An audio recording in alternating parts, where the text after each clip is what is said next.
fun because I talk about my life when I was drinking and using drugs. And like, of course the stories are horrifying, but when you tell them quickly, they're very funny.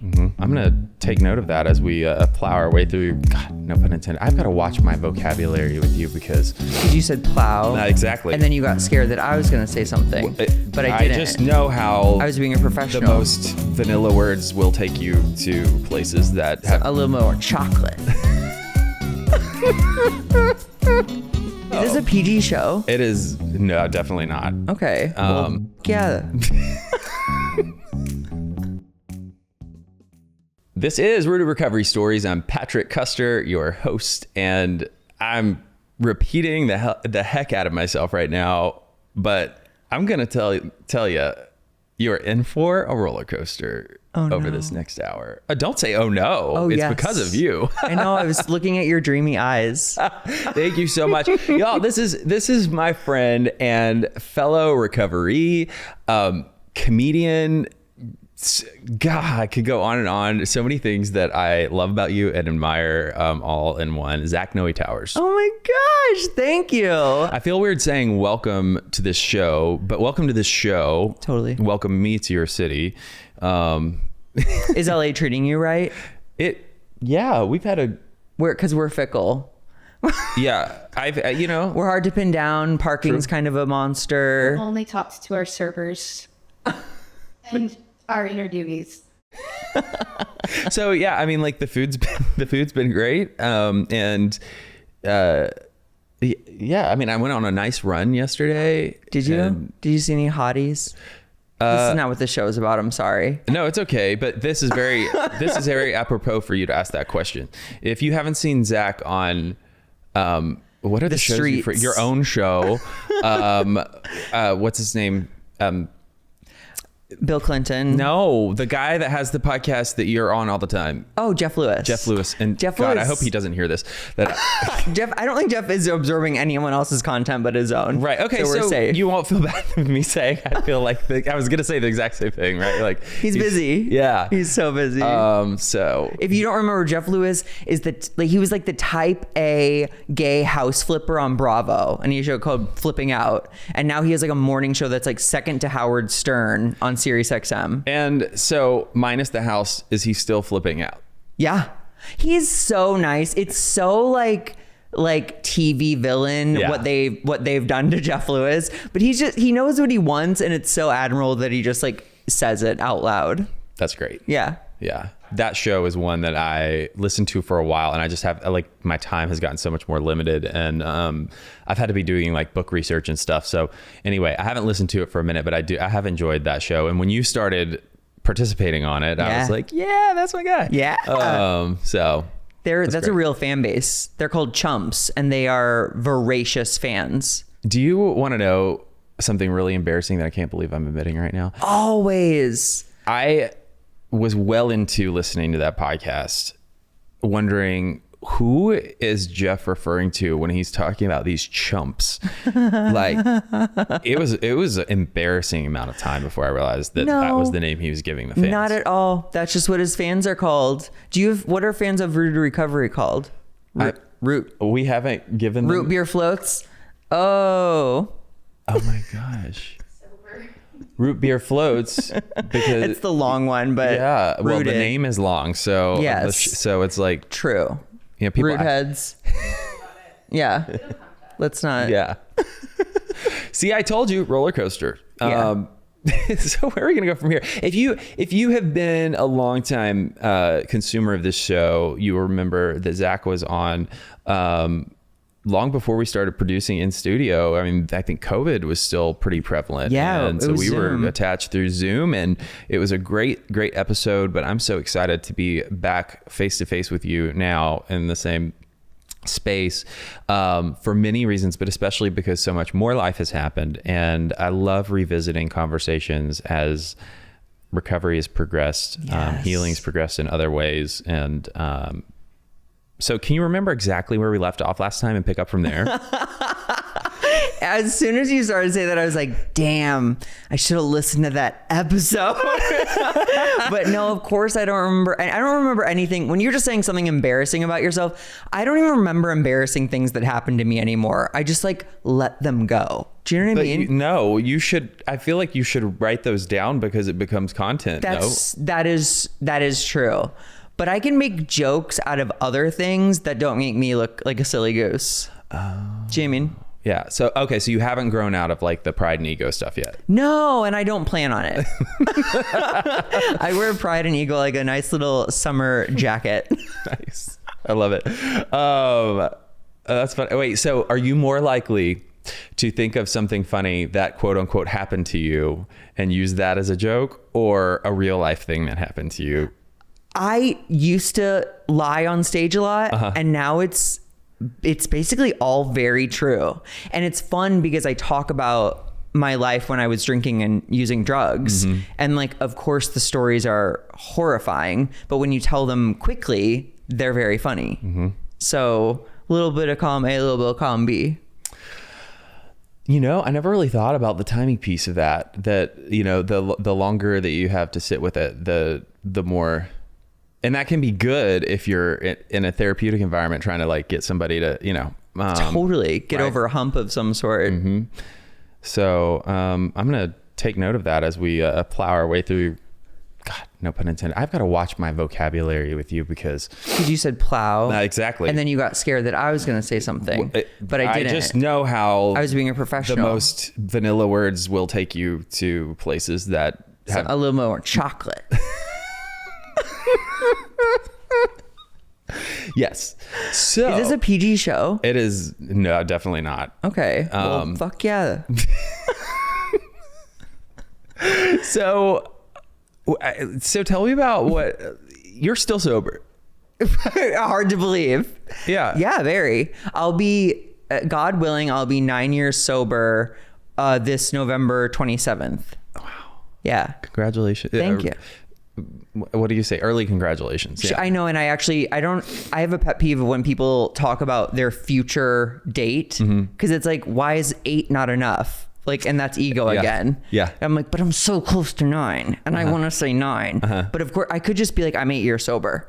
You know, it's so funny. Right. No, it's because we don't do that with age. No,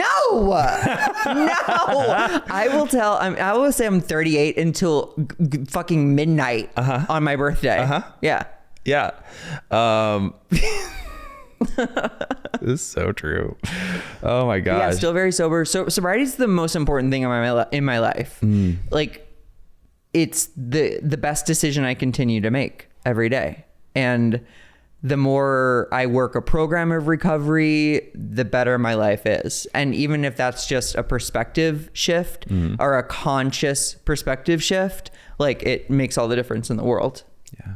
All the difference. It does. I'm gonna ask you a question about other people real quick because I'm curious. I love talking about other people. Oh, okay. So we'll just do a little more of that. But but as far as comedy is concerned, I feel like from a consumer standpoint, it feels like we have heard of more comics or comedians becoming sober or being public about their sobriety journey.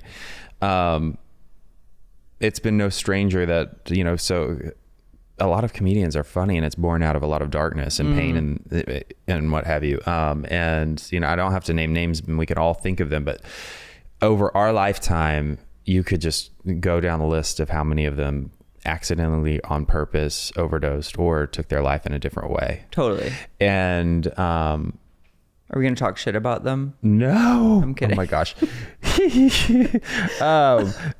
But no, I'm curious about, like, from the inside standpoint, have you seen a shift about, like, the safety that comedians are and support comedians are having towards making that, like, mental health and yeah, definitely. I think the pandemic was also a big turning point because a lot of comics could not work. And then it's like a group of people who they're lone wolves by nature because they travel the road by themselves usually.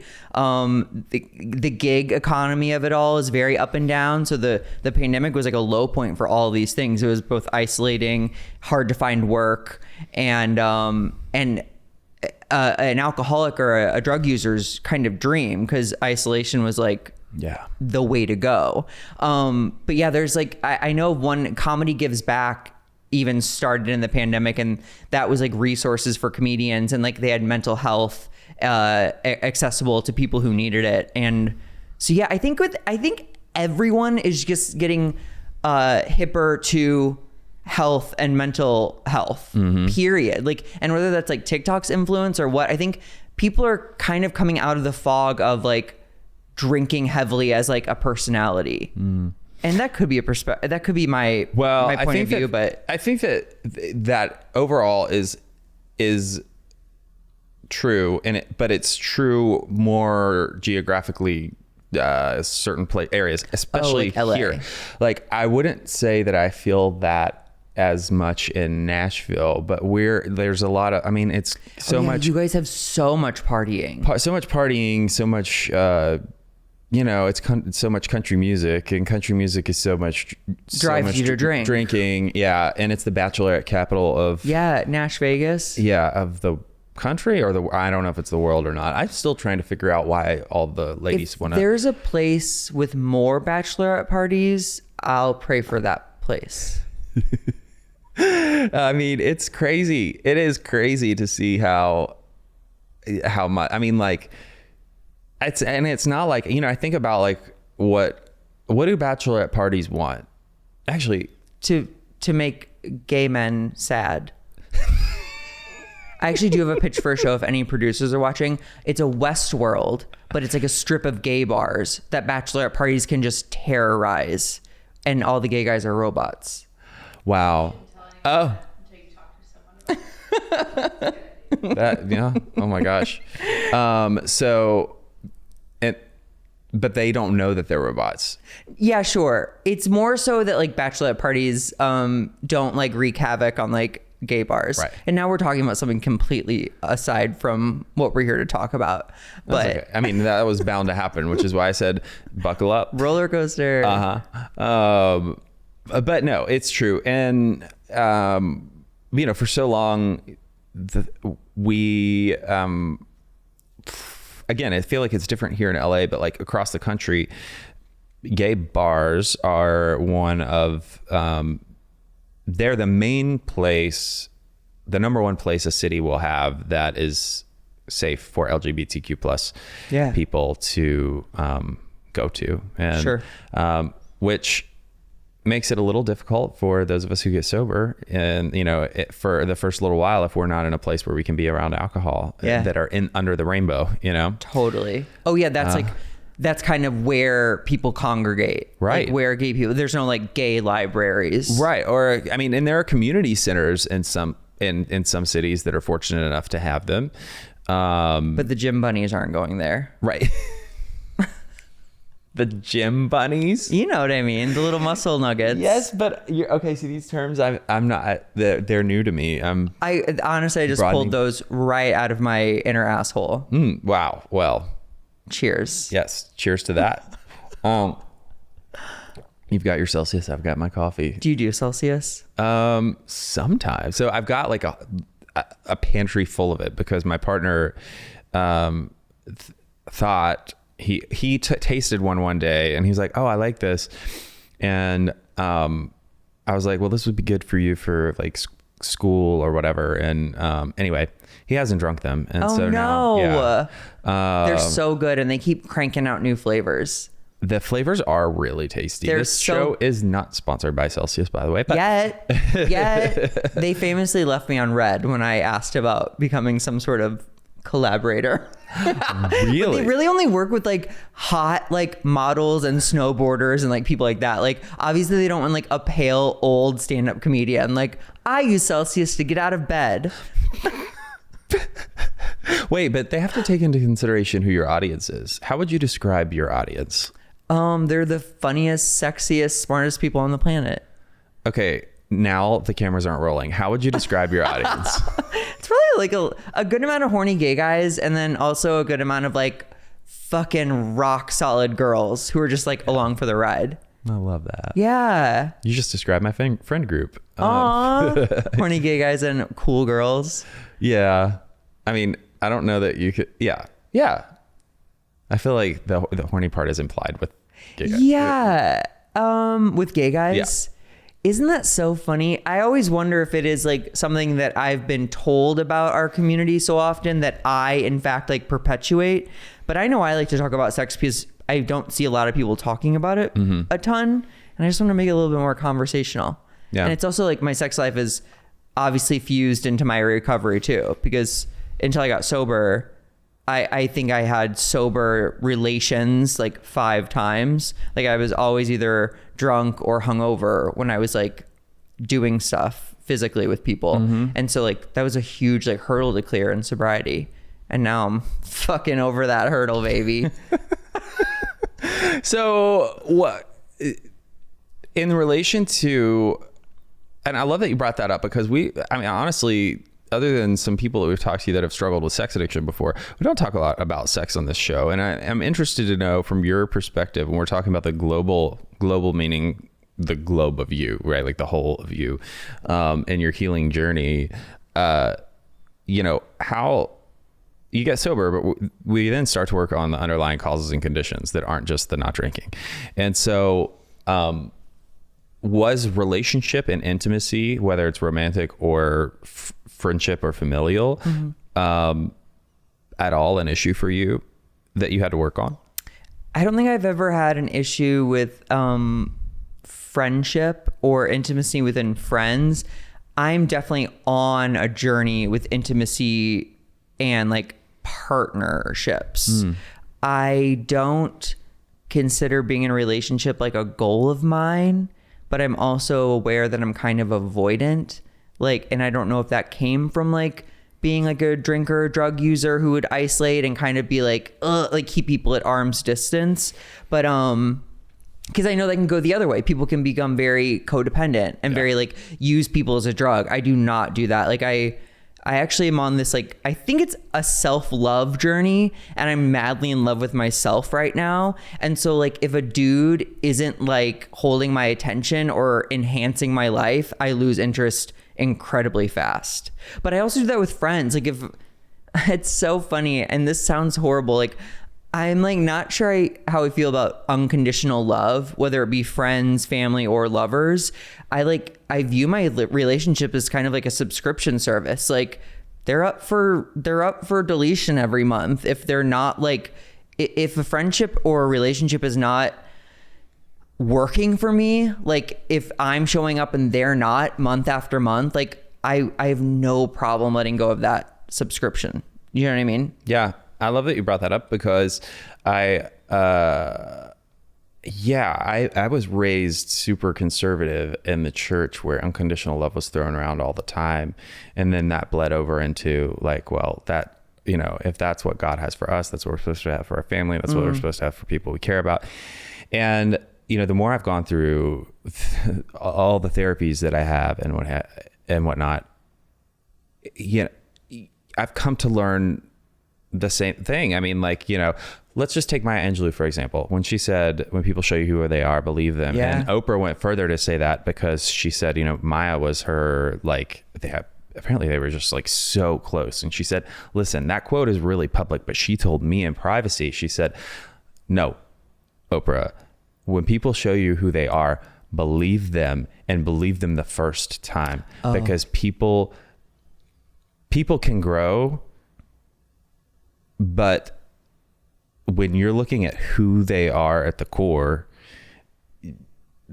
the amount of growth that has to take place and change is so much that if what you're experiencing is damaging behavior and behavior pattern at that point, you're going to be around for a damaging pattern long before healing finally occurs and the change takes place. So you're signing up to be a part of the collateral damage. And so I think for people who struggle with any level of codependency, that's a huge thing that we buy into, that the ideal that to be good people, we have got to embrace unconditional love. Yeah. It's manipulative almost. And it's, I think something queer people get faced with earlier in life, because family might turn their back on them for them being who they are. And like, I know I have chosen family that I love and respect and grow with better than some of my blood relatives. And the concept that I'm supposed to love these people who don't fully love me doesn't work for me. Do you know what I mean? Yes. Yeah. Yes. And do you think it's your personality, or did you have to work on yourself to get to a point where you were able to more easily get to a place where you're just like, nope, this isn't healthy, so I'm not going to put more energy into it? For sure. I mean, it's a privilege I have, because I've gotten my life to a point where, you know, I am fully self-supporting. Like I by your own contributions. Yes, exactly. Well, it's just like, I think about how, like, when you're a kid, you know, you blindly believe what the adults in your life say. And then you get to start to kind of challenge those thoughts, but not too much, because you could get kicked out or you could get things revoked. So you're still like playing the game. And then when you're like on your own for the first time, it's really scary, because you might still need to fall back on these people. And like, that might mean, again, like, you know, zipping up or like, you know, pretending or lying, you know? And like, I now in my late 30s, like, I pay all my own bills. Like I have a life that I enjoy. Like I think what Tyra Banks called fuck you money, where it's like, I have money that I can say like, fuck you to people and walk away. And that's a privilege. That's a luxury. But it's also like, I've made those little decisions that kind of got me there. And like, sobriety is a big decision that like, helped me make all the little decisions after, if that makes any sense. Yes. Being sober gives you the bandwidth to make better decisions that like slowly put you on a much better path. Most definitely. And I love that you brought up the money thing, because money's such a big, I mean, like, oh my God, money, if you're listening, I love you. And I want more of it at all times, but like, it can play such a role in your like mental health. How has it played a role in yours?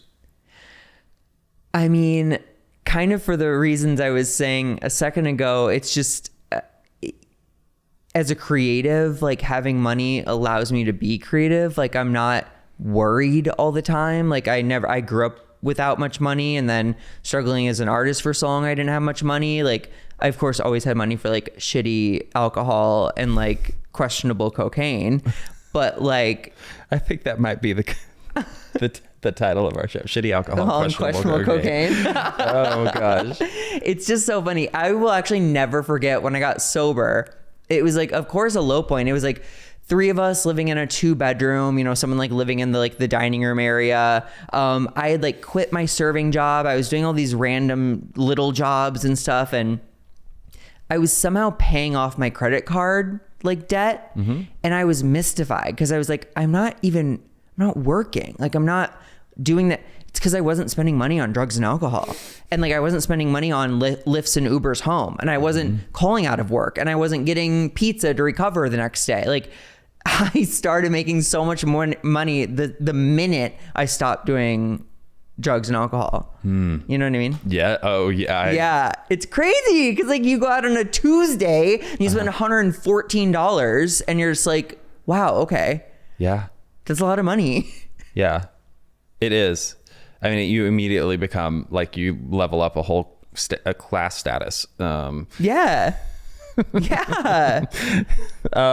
So do you feel like, in sobriety, you've had to deal with money playing any type of, like, have you had a healthy relationship with money in sobriety, or has it been a struggle? Because a lot of us struggle with that.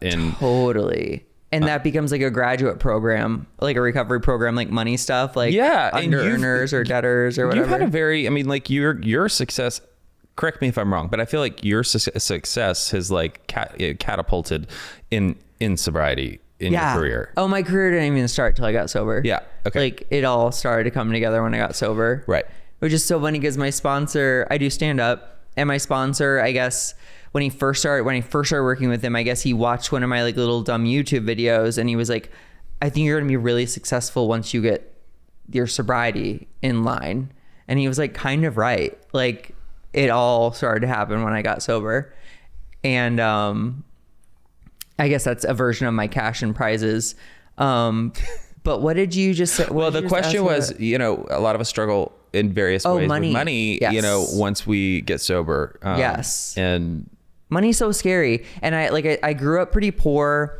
So I had a lot of financial insecurity. Mm-hmm. I would say up until maybe 5 years ago. And it's really just like, it's an inside job, I think, a lot of times. Yeah.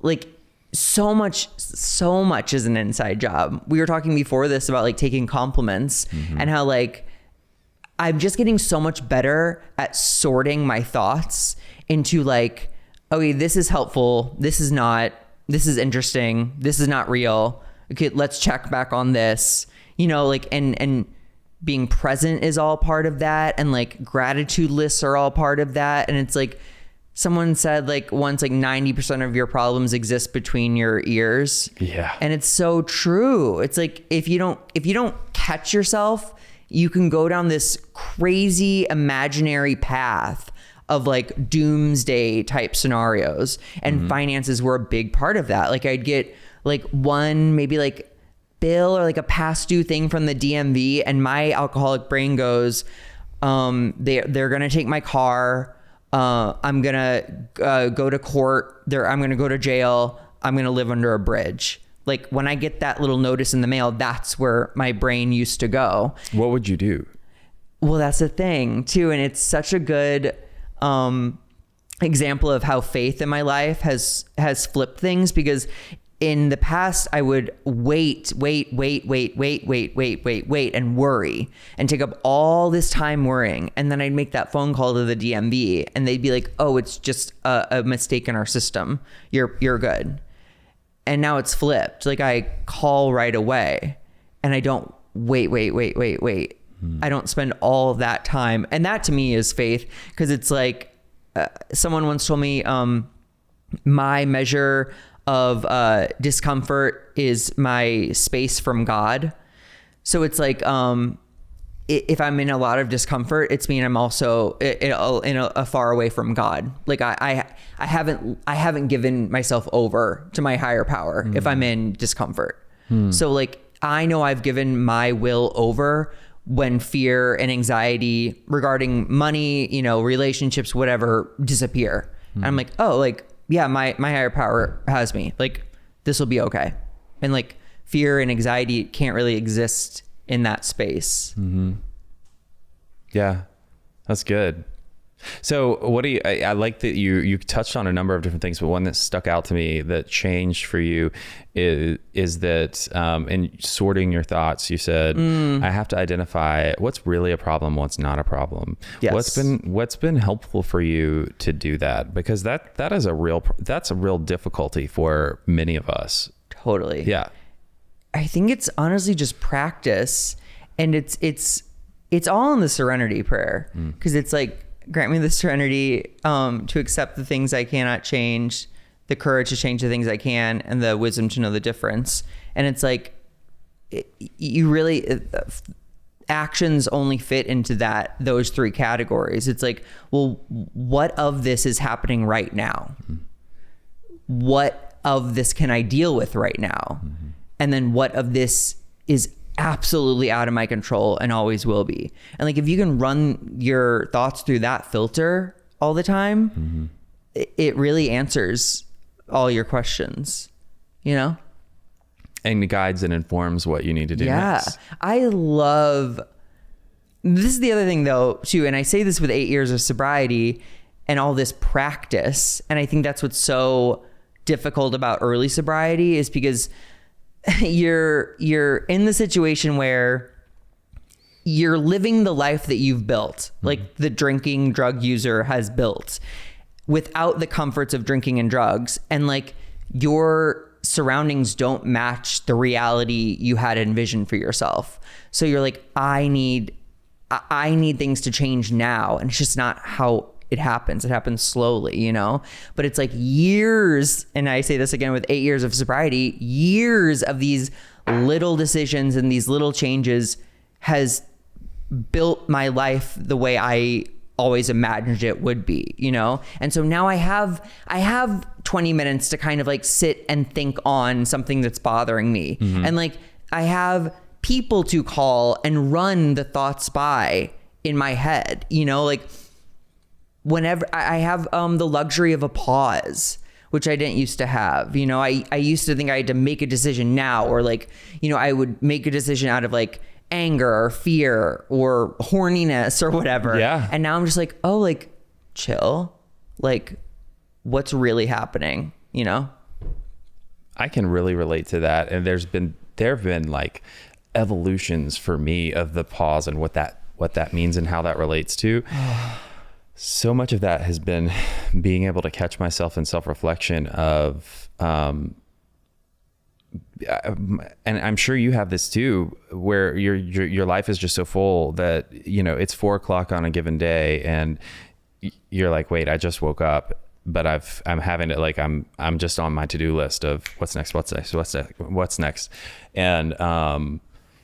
And it's so easy to get caught up in the, you know, whatever your nervous system is just going on, on and on and on and on and on. This is me. I'm not speaking for you. I'm still in this place and I have to catch myself and I try and get back to that healthy spot. Fortunately, I do eventually catch myself when I'm doing this and I'm like, whoa. And the pause for me now is not like pausing because I think I'm going to go take a drink and I'm like, you know, about to walk out to the door to a bar. It's pausing because my nervous system is overloaded and I'm making decisions. I'm realizing that I'm making fear-based decisions because I'm letting... Or you're angry. Yeah. Or you're... I can completely relate to this where I have to like stop and go, okay, you're agitated. Why? Are you hungry, thirsty, lonely, tired? Like, which is a great checklist to start with. And then it's like, or are you fearful? Is this person representing something else? Yeah. But it's like, it's something I never did before. Or never knew to want. No. What a gift to know, like, though it doesn't always happen, but the ability that it does frequently, that we have that thing that says on the inside of us, hold on, I know I don't like the decisions I make when I'm angry, agitated, anxious, extra sad, basically not like at my base level. Totally. Grounded, neutral. And serene. Whatever that is that catches us. Yeah. And says, you know, hold up. God, what a gift, because for me, that's what's made it possible to be like a grown up finally, you know, because I feel like, you know, yes, you're making your own decisions, but until you get to that place where you can do what I was just saying, what we've been describing, that your emotions are ruling. Yes. And your life. I see people too. It's such a bummer. Like, and there are places where obviously I struggle bringing recovery and my program into the car. Like I'm so you're a road rager. Yeah, I'm confronted with people that I can't understand what they're doing or why they think it's okay that they're doing it in their car, you know. But I've had to. And I think what we were talking about is kind of like policing yourself before you do anything you're going to regret. And a lot of times now it's like, I don't want to have to apologize to someone. It will never behoove me to be a dick to someone ever, ever, ever, ever. And like at the end of the day, I don't know what's going on in that car, you know? So it's just like, but I have to remind myself of those things. Yeah. And I fucking leave early. I leave the house early. And then I can just giggle at people being silly gooses on the road instead of being like, what the fuck are you doing? Get out of my way. Don't you know I'm important, you know? Yeah. But it's like, no, it's like, I've lived in LA 16 years. How do I not know by now that I'm going to encounter drivers that aggravate me? Well, and I was going to say, I feel like based on my experience here, like you can't get away with not leaving. Like you'll probably most definitely be late if you don't leave like early because... Well, and unfortunately being late is part of our culture. Like you kind of assume they're going to be late when they call and say they're 15 minutes away. You're like, cool. Like everyone's just like late, which bothers me, but I've been late before. Sue me. That it's not a like behavior pattern for you. No. Oh, I'm an early boy. Like I would much rather get there 22 minutes early and be on my phone in the parking structure than rushing. I hate rushing. Okay. I'm intrigued by this because God has not relieved me of the bondage of late. Oh my gosh. I call it, we're both very optimistic about how much you can fit into. That is absolutely it. So yes, my producer just so eloquently put, we're both very optimistic about how much we can fit into a space of time. And seems like a fatal flaw for a producer. Very well. It actually doesn't carry over. It doesn't carry over into her. It's personal life. It's not her. It's not her professional life. I thought you meant like we'll probably get the equipment early or something. No. It's like no. It makes it worse though because I know I can do it. Yeah. And I just it stays in its work structure. I'm on time, but personal life no. Yeah. Okay. So I love this conversation because I mean there's still some shame and guilt for me around it, but not as much because I'm trying to employ different techniques and things that people tell me. And I've had somebody say, it wasn't until someone looked at me in the eyes, it was important to me and said, when you're late, you don't care about other people's time and you think that you're more important than them. And you could argue both sides of that because like there's a part of me that's like, well, as somebody that really struggles, that part of my brain that has different, and I'm severely ADD as well. So this is a whole nother thing. I have a lot of friends like you. Yeah. And it's like, yes, I see the point in the argument on that side. Yeah. And the people who are timely and punctual are probably all going, yes, that's it 100%. If you want to say anything else about it, you're wrong immediately. Stop talking. And listeners, I'm with you. Not fully. Well, I appreciate what you're about to say.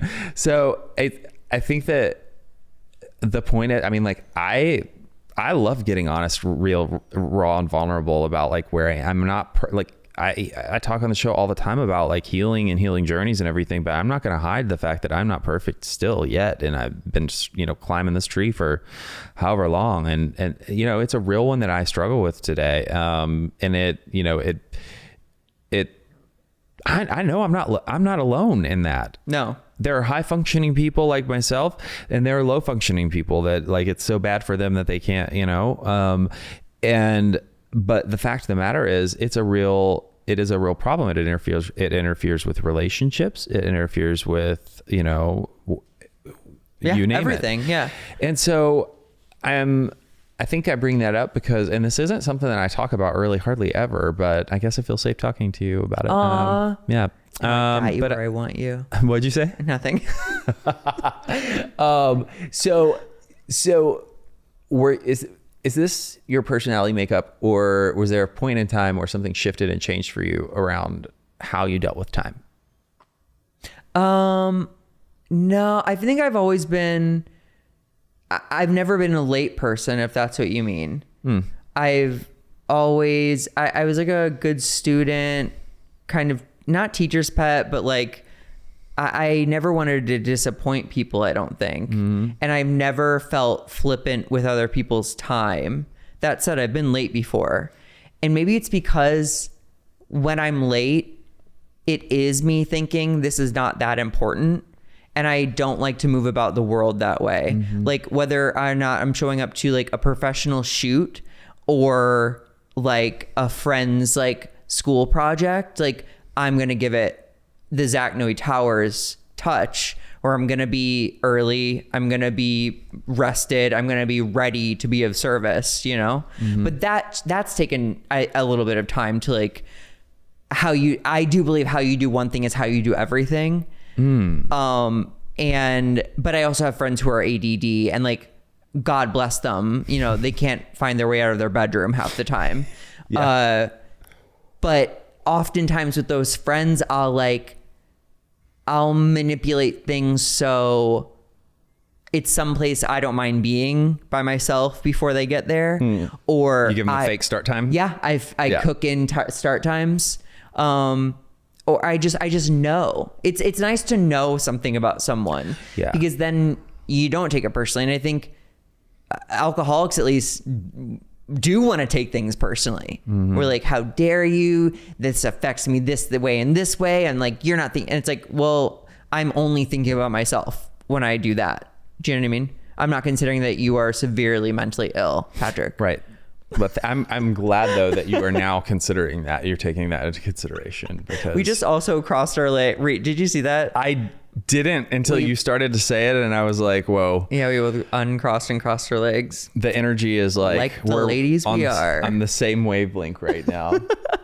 Have you spent much time like doing stuff in Nashville when you've been there, or not really? Okay. I do love, I mean, I'm sure it wears on you, but the fact that there's like live music in the airport and like live music. Oh, like, yeah. Like that is lively and kind of neato. It's made for people that drink. Crushing it when I was in But- DNA on the way here. Ooh. Brian Ruby told me that the airport gigs are some of the best paying. Really? Because I did Venmo tip some girl. people they're traveling, you know, and they're just like, I guess they're extra like, Giving. They're really and they're excited 'cause they just got there. And they're like, yeah, it's Nashville, or they don't want to leave yet. Or maybe they're getting rid of American cash too. well, and we have there's so much good talent in Nashville that like all of the people performing on Broadway and at the airport are really good. Wow. And so I think a lot of it is people see the people performing like at the airport, and they're like, how is this person needs to make it, they deserve to make money, you know what I mean? Yeah, like, and so I'm gonna support. yeah. And They know it's like they're raking it in. but I mean, good for them, because the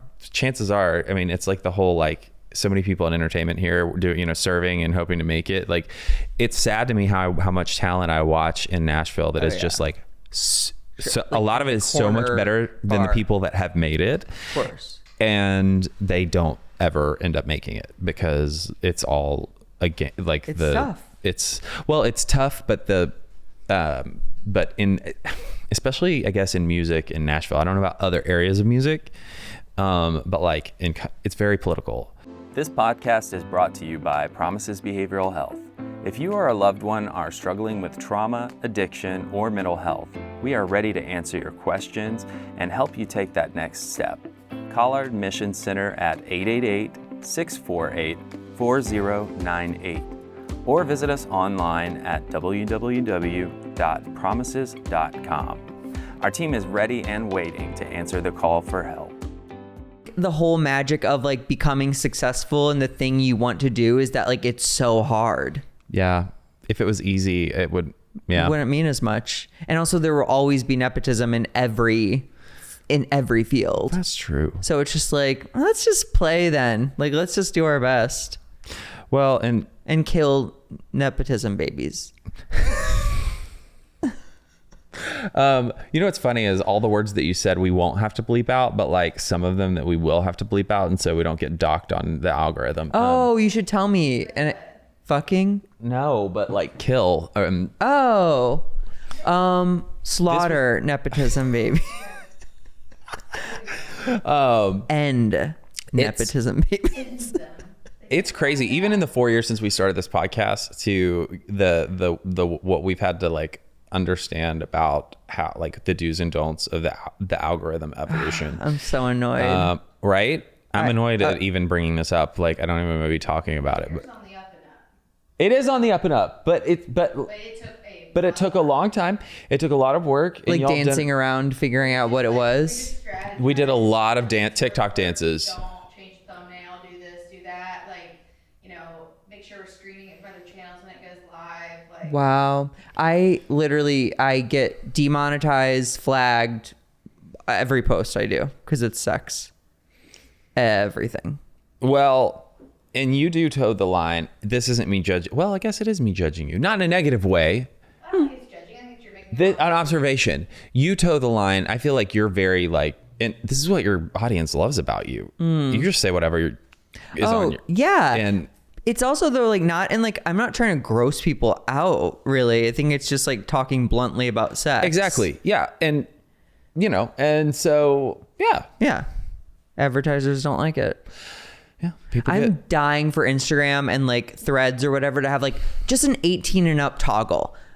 Let me send in a picture of my driver's license, a toggle over that I'm 18 and above, and let me say what adults can say. Do you know what I mean? yeah. It's interesting I wonder why that is not. A thing. Yeah. Like I literally got a post taken down because I said it was the F slur, but I took out the A and put an asterisk, and they're like, "This is hate speech." I'm like, I'm the thing. Do you know what I mean? Mm-hmm.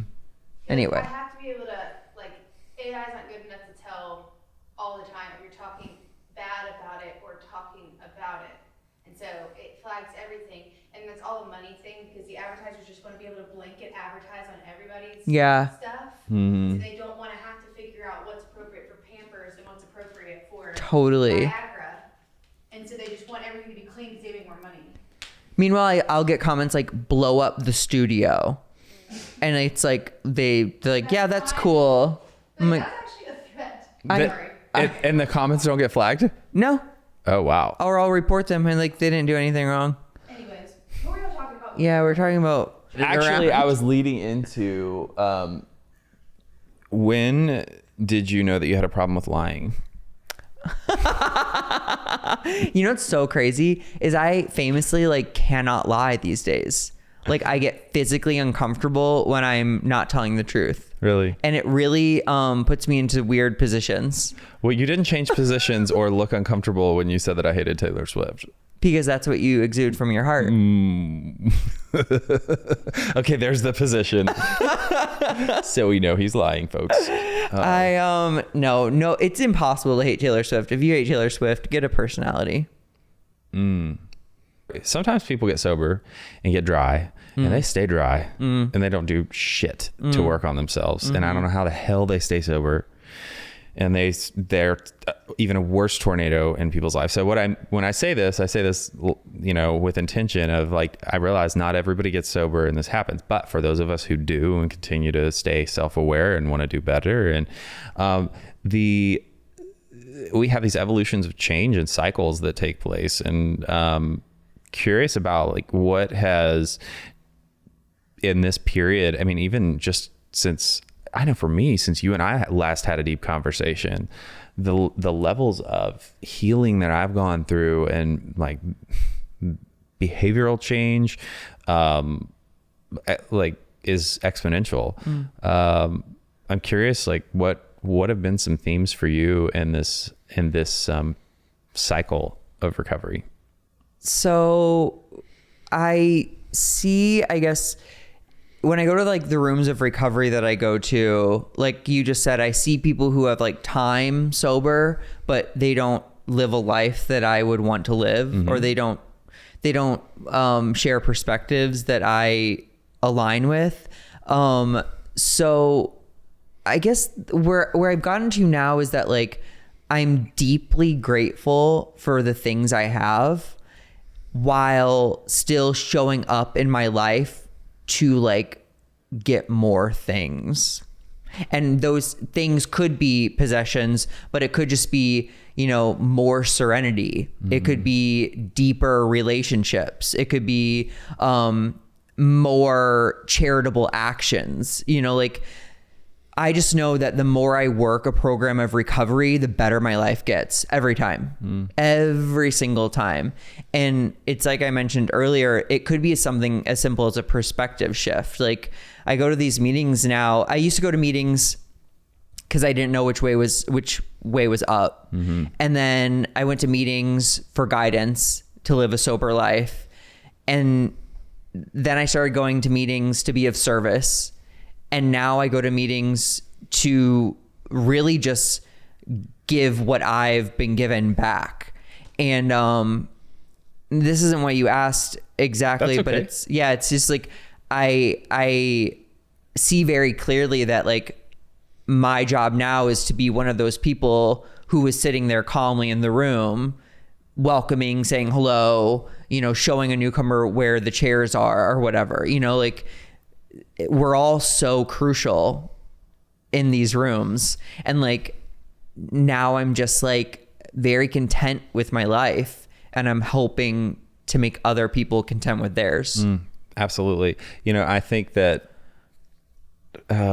we underestimate so much of the time how much just showing up means. It's so simple. When you look back at like your early days, do you remember people that you looked at? And I don't know if you went to repeat meetings. I did. So like they were consistent ones that I would go to. Like home groups or whatever? Yes. Yeah. And so like I recognized, maybe didn't know their name, but I knew who people were that I regularly see.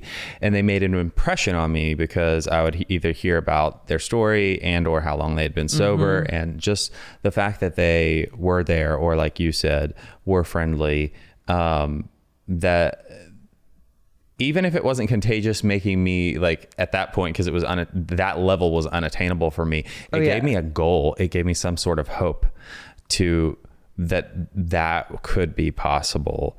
And I mean, like, I think that's so essential in order to like, if we don't have hope in this thing of better in any, you know, of all the ways, I think that's one of the biggest things in that we have to remember, no matter how long we stay on this path, is that like, I think it's irresponsible if we forget that what we hold, the collateral we hold, is so powerful, even if it's one where we're just showing up and bringing what's been given to us to the spaces where where our lives were saved. Yeah. The other thing I wanted to reflect on is that, you know, you said how important it's been for you, not only that you have gotten to a place of having gratitude, but doing the work to show it, do things that pass it on. Because to me, and we talk about gratitude so much in mental health and recovery period, but that's because you can't, I mean, like, I don't think you can talk about it enough. No. And it's so different too, because like my journey with gratitude was like a gratitude list. So me and my sober family, there's just like 5 of us on this thread, but we send 10 things every night that we're grateful for. And like at the beginning of my sobriety, they were very shallow things because I wasn't thinking about it very much. It'd be like things kind of with an eye line, like Netflix, Red Bull, boys, pizza. You know, my sponsor was like, or do we talk openly about having sponsors on this? Yeah, you can. Okay, yeah. He was like, you know, you can go deeper than the list that you're doing. Like they're great, but like you can go deeper. He's like, try putting down anything you had today that you'd like to wake up with tomorrow. And like, that was a real shift for me. Cause it's like, there's so many things I have today that I want to wake up with tomorrow. Living in a pretty much pain-free body. My apartment, the fact that my family and friends all made it to their beds safely tonight, you know, like all of these things are a clean water, like all these things that you so easily take for granted. And it's where I see a lot of people experiencing misery, because they are not aware that they are living a gifted life. Yeah.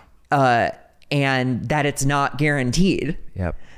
Like, so when I'm coming from a deep place of gratitude that I woke up today, that I don't have a splitting migraine today, that my teeth are all like in working order, that I can see, that like I am working towards my goals, like, it's really hard to not be happy when you are consciously aware of all of these blessings. Yeah. But I think a lot of people forget, and they just graze over and they go, well, yeah, like, of course my car should work. Like, of course. And it's like, no, your car is not guaranteed to work every day. Like, Right. it's very cool that your car got you around today. Yeah. And people just don't take the time to think of that. I feel like now it's not like I'm taking other people's inventory, but like as someone who used to not do that, Right. I become keenly aware that like my phone working is a gift. It's something I should be grateful for. You know, knowing you is something I should be grateful for. Not like, oh, I have this thing at 2. It's like, no, I get to talk about recovery with Patrick. Like, that's cool. But you know, it's all perspective. It is.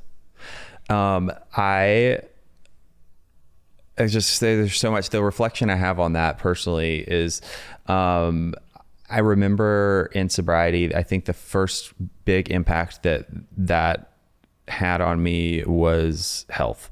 So like, I remember like the first few times I got like really sick, you know, I had the flu or something, you know, where you're just like down for the count.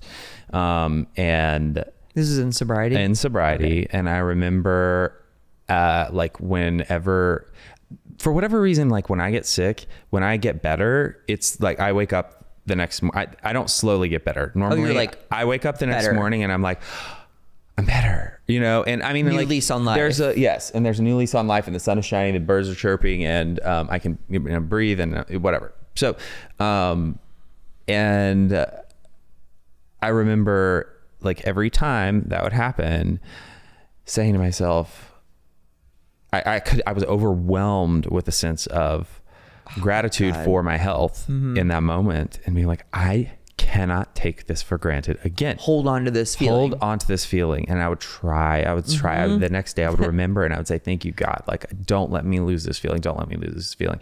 And I have to say, I think that this is, not to like play the blame game, but I think it's a societal thing because of the society that we live in. And yes, I take ownership as an adult that I have to be responsible for my perspective, for my choices and all those things. But there's nature versus nurture for a reason, right? Like nurture is a real thing, environmental factors. Oh my God, yes. Yeah. And the society, the instant gratification society that we are in is not one that is a construct of gratitude, honestly. And so for me, my reality truly has been that like, eventually something happens and it starts to wane out and I completely forget. And I don't even, there's a point, there would be times where I'd be like, oh my gosh, it's been, 9 months and I haven't thought about how grateful I am that nothing's been wrong with my body, you know? And then when 2016 hit for me, which without going into all of it, is a really, I lived in the hospital that year. I had a brain tumor, multiple surgeries, and almost died countless times. And I have to say, like, one of the many blessings that I walked away with from that was that's never, and I remember praying over and over to God. I was like, God, I know that this has gone away from me, when I've been so grateful, after being sick in the past, but I am so grateful for a working body, for the health that I have. And I never want to take for granted another breath, another day. And, fortunately that's been one that I've been able to carry with me. Such a gift. And I think that it's, that's the thing, is that shit happens in life. There's a lesson that we always get to learn when pain is there, when heartache, when whatever, hopefully there's always a lesson. And hopefully that at least part of that is a perspective shift that is a gift that changes you forever in a positive way. And, but God, gratitude, it's everything. It is everything. It's everything from how good of an employee you can be to how pleasant you are for people who want to choose to be in your life, in your social circle. And how much you end up loving yourself, waking up and loving yourself. Totally. And then you look around and you're like, I'm really proud of the decisions I've been making. Yeah. I'm really happy with the person I am. I can really stand behind this version of myself. Yeah. I think being honest, showing up, and being grateful are probably 3, because it's amazing how much I used to lie to myself. And I'd catch, now I catch myself like, now you just lie to other people about me, which like, is much easier. But you just like, you're like, I'm uncomfortable right now. Why am I pretending like I'm not uncomfortable? Yes. And I just have to be like, I'm going to go, you know what I mean? And like, that's the honest version of myself. Where in times past, I would just like, bite my lip and like carry through. But it's like, no, I gotta be true to myself, How do you deal with, yes, I do know. And my follow-up question to that is how do you deal with, because there's not always the discomfort of like being honest. The discomfort of being honest and whatever the collateral might be. Yeah. Because that does happen. So that's a 2-pronged situation. I found that the truth comes out one way or another. So it's truly like either ripping the Band-Aid off or slowly pulling out each individual arm hair over a period of time. So it's just like, okay, like I can just say this succinctly and move forward, or I can let it leak like a gas, that will eventually kill both of us. Mm-hmm. And the other prong is faith that I'm making a decision I can stand behind. Like I recently walked away from a project because I didn't see eye to eye with this person. And I only know that I can stand behind it because I have proof that I stand behind other decisions that I've made. And like, ultimately I played out the tape with both scenarios, and it's like, of course money is involved, and you're like, oh, money, like just deal with it, like money. And then the other way is like, well, you don't need the money. Like, what are you sacrificing? Your comfort, your beliefs, all these other things, that you can't put a price tag on. And so like, I get to have faith that like being true to myself will lead me to maybe more money on something I can't see, but like I can sleep at night, and my comfort is worth more than, a dollar amount. Yeah.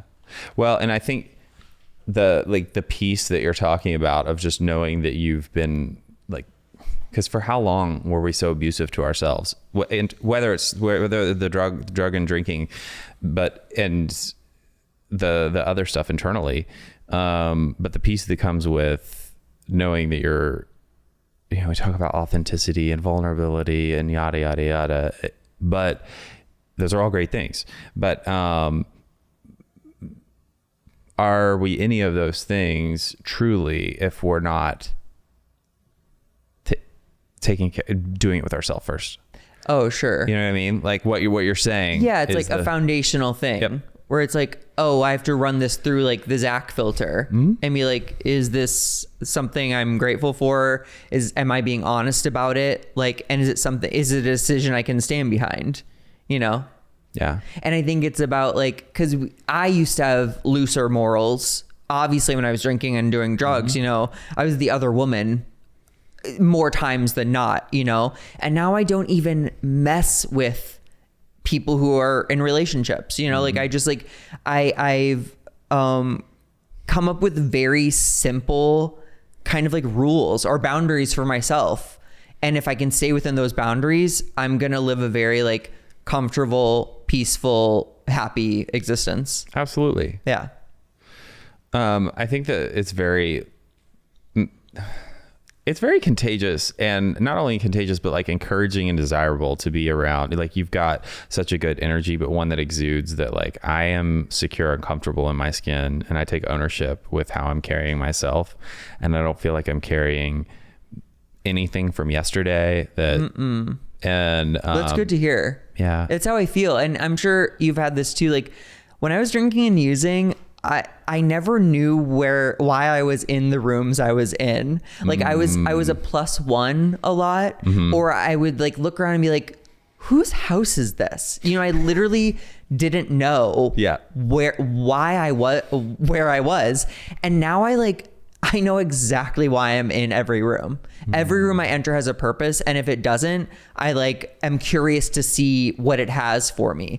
But there's so much intention behind the life that I'm living now. And I know myself so well that like you can drop me into different scenarios and like film it and like probably see me act like in similar ways. Do you know what I mean?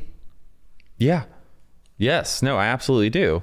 And it like whether you're sitting down talking serious or being funny, I think that the essence of who you are in your heart comes through. So that's just, I mean, I think that's a testament to like, that's all that's all recovery. Yeah. It's so interesting because I feel like my development was so arrested by my drinking and using. Same. So like Did you, sorry, I have to ask this. No. Did you feel like when you got sober that you were so behind everybody else your age? Yeah. I also didn't know who I was. Genuinely. That's what I mean. I don't just mean successful, like career wise. I mean like as people, emotionally, as a person, as am I, what I don't even know. I feel like everybody knows what we're supposed to be doing. The playbook or whatever. The playbook. And I don't know, but I'm going to fake it.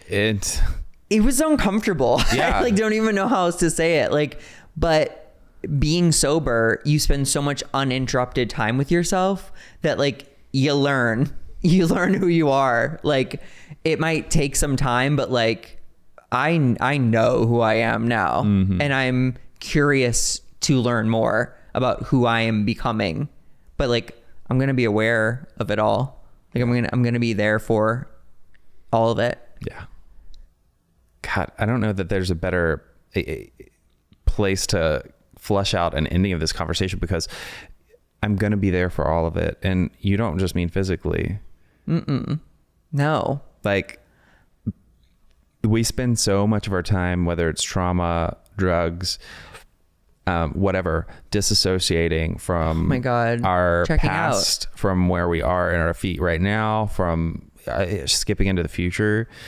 But being where you are and knowing where you are and feeling secure in that is, how could you, if you were to put words to that? I mean, I'm living such an intentional life, and I never did anything intentionally when I was drinking and using. I was just kind of like surviving, checking in, checking out, acting erratically kind of, based on emotions. And now I'm like, I wake up with a purpose, and like I have like a default that I go to, and that's the things I've been taught in recovery, and that's just to stay sober and help someone else achieve sobriety. And when life can be that simple, it's hard not to be happy. Because if I'm doing those things, I'm probably pretty content. Yeah. What do you want to do next? That's a great question. I always tell people when I'm like in like interviews or whatever, like that I'm living my dreams. I just want more. And like, it's so funny because if I'm not saying that to another alcoholic, they're like, oh, that's beautiful. But then like, if I say to an alcoholic, it kind of sounds like, oh, I'm still throwing things in that bottomless pit. Like I have everything I want. Now I just want more. No, but I get what you're saying. Yeah. Because you have to have goals that you want to work towards. Yeah. You don't want to be stagnant. And that's the thing though. Like I determined a while ago what I thought success was, and I'm meeting those expectations for myself. And now I'm just like curious to see how things transpire. Because it's like, there's a thing said in recovery, I guess, that like you'll live a life of your wildest dreams. It just may not be like the dreams you had envisioned.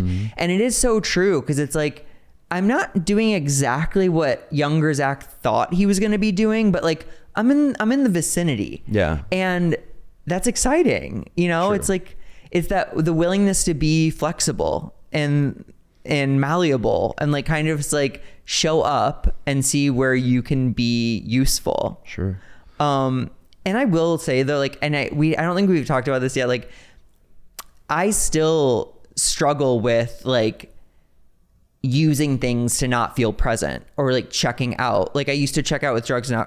Oh, you do? Yeah. Okay. Oh. Interview over. But I was just say like, I caffeine, boys, sugar, food. Like No, I'm not giving it away. It was just for dramatic effect. It's just like, don't touch my coffee. that little like bottomless pit in me is like, try that. That'll fix it. Get a treat. You deserve a treat. Yeah. Don't feel the way you're feeling. Feel a little different. Like that's still there, but like obviously the things I'm reaching for are, 200 milligrams of caffeine in the form of a Celsius or a Red Bull. And it's like, I'm not going to wake up in a stranger's house probably because of that. I just had to call myself out. I feel like I was like speaking very like, oh, and everything's perfect now. Sorry, no, I was just... You're not. Okay. You're not at all. And I was laughing inappropriately because I was just thinking about a podcast episode from like 9 months ago. One of yours. But no, when you were joking about anyway, I'm not going to go there. Are you in a stranger's house? I mean, I used to always wake up in the stranger's house, look for a piece of mail, see who be living here. And that board game is called Where in the World is Carmen's Gonna Be? Yes. Oh my gosh. I loved that show. Where in the world is Carmen San Diego? Stop. Hey, Was that a game show? It was a video game. Okay, but they had like a live TV there show. was a show. But was it Or like did with I buzzers imagine and like that? people like guessing things? No. Or was it like a cartoon? It was like I feel like Okay, Mandela effect. We all watched a different thing. I know, and I'm still not over the Berenstein Bears thing. Because it's really Berenstain or something. Yeah, it's like AIN. Weird. oh Do you think the Fruit of the Loom logo has a cornucopia or not? Yes. Okay, well they're trying to tell us that it doesn't. what is it? And the government has swept it all. It's not the government. Somebody swept it. So the cornucopias on the Fruit of the Loom logo is trying to tell us that it never was in there. Where I can is picture it. where It's is brown what and is it's it a little now? point at the end. What is Talk about it after. I don't want to get you off track. Sorry, Carmen. That's so easy to get me off track. Anyway, but so I don't even remember. I had a reflection, but He said, I still find myself reaching for little things to make me not feel present. But I also, Yeah. and I mean, like, here's the thing: is that what were you gonna say? I was just gonna say, like, at what point isn't some of that okay? No, For and I sure. think that it is, and I think it's human nature. I don't think that's addict behavior. I think addict behavior is doing that at an imbalance where It's affecting like your... yes. If I'm reaching for something to modulate my mood in one direction or another, in order to not feel my actual feelings, and avoid them all the time, that's a problem.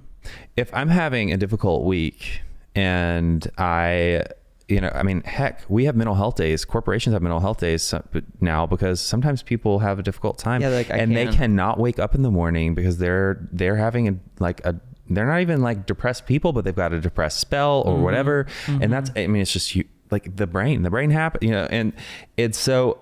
I think that this is just Patrick Custer. This is my own reflection, but I do truly believe that we all reach for things that help us cope how we need to in times of maybe not needing to feel fully exactly what we're feeling in the moment, because we either can't or whatever that reason is. Yeah. But I think the goal in healing is that we don't stay there, right? Like, yeah, maybe you have some days where you can't get out of bed when you're supposed to, but you do what you need to get to a place, or you ask for help. Totally. Or you're eating the candy bar every night at 9:00 because for whatever reason that gives you the dopamine and serotonin that you need because you've been having a really stressful week.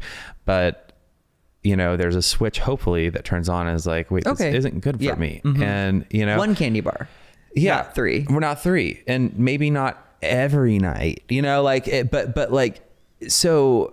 And then the bargaining. And then the bargaining. But at the end of the day, I think that like so what does balance look like for you? And I think that looks different for all of us, especially in our own like trajectory of healing. And that shame of like putting anything on that could be labeled as bad for you: caffeine, chocolate, dessert, having an extra whatever to eat, over exercising, Dick. that. Sorry, just to give you something to edit around. But right, like it all can be problematic. Yeah. I mean, you could go so far as to, you need to drink enough water, but did you know you can die from drinking too much? Totally. And I'm on the other end of that spectrum. Really? Yeah. I mean, I noticed you brought that and not a water bottle. So oh my God. Not shocked. I'm trying not to drink water as to not spoil myself for the upcoming water drought. Wait, what? I would just assume we're going to be fighting over water at some point. So probably. Yeah. At least y'all will be first here in LA. No, we're going to be drinking our pools. Oh. Oh my gosh. I'm not surprised that we've laughed this much in this episode. I tried to kind of behave a little bit. Very good balance. Okay, good. I thought it was a good balance too. Yeah, I hope that you all have enjoyed this episode. I know that you have. Actually, if you're still listening, it's because you have and you wanted to stick around. Zach, I think there's just so much. I said this before, but like there's a contagious energy about you when it comes to like just hope for joy. Yeah.